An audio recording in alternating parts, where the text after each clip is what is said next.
પૌરાણિક સમયમાં એક વૃદ્ધા એવી હતી જે પોતાની પાસે જે પણ હોય એ બધું જ ભગવાનને ધરાવી દેતી હતી.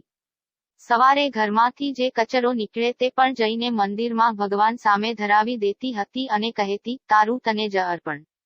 ગામના લોકોએ જ્યારે આ સાંભળ્યું ત્યારે કહ્યું, આ તો હદ જ કહેવાય. ફૂલ ચઢાવો, મીઠાઈ ચઢાવો, પરંતુ ભગવાનને કચરો કેવી રીતે ચઢાવાય? એક દિવસ એક ફકીર આ ગામમાંથી પસાર થયા ત્યારે તેણે આ વૃદ્ધાને મંદિર તરફ જતી જોઈ અને જોયું કે તે ભગવાન તરફ કચરો ફેંકી બોલી, તારું તને જ સમર્પિત.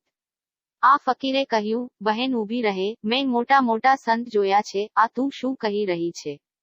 વૃદ્ધાએ ભગવાન તરફ ઈશારો કરી કહ્યું કે, મને ન પૂછો, આમને જ પૂછો. મેં જ્યારે મારું બધું જ આપું દીધું તો કચરો મારી પાસે કેમ રાખું? હું એટલી પણ ગાંડી નથી. એ રાત્રે ફકીરે એક સપનું જોયું, જેમાં તે સ્વર્ગમાં ઊભા હતા અને તેમની સામે ભગવાન હતા. ભગવાન સોનાના સિંહાસન પર બિરાજિત છે. સવાર પડી રહી હતી, પક્ષી ગીત ગાઈ રહ્યા હતા, ત્યાં અચાનક જ કચરો ભરેલ એક વાટકી ભગવાન સામે આવવા લાગી. ફકીરે ભગવાનને કહ્યું કે, આ વૃદ્ધા એક દિવસ પણ નથી ચૂકતી. હું ઓળખું છું આ મહિલાને. મેં તેને કાલ જ જોઈ હતી અને કહ્યું હતું કે, તું આ શું કરી રહી છે? ફકીર લગભગ 1 કલાક સ્વર્ગમાં રહ્યા. તે ઘણા લોકોને જાણતા હતા, જે રોજ સવારે ભગવાનને ફૂલ, મીઠાઈ વગેરે ચઢાવે છે, પરંતુ તેમાંની કોઈ જ વસ્તુ ભગવાન સુધી ન પહોંચી.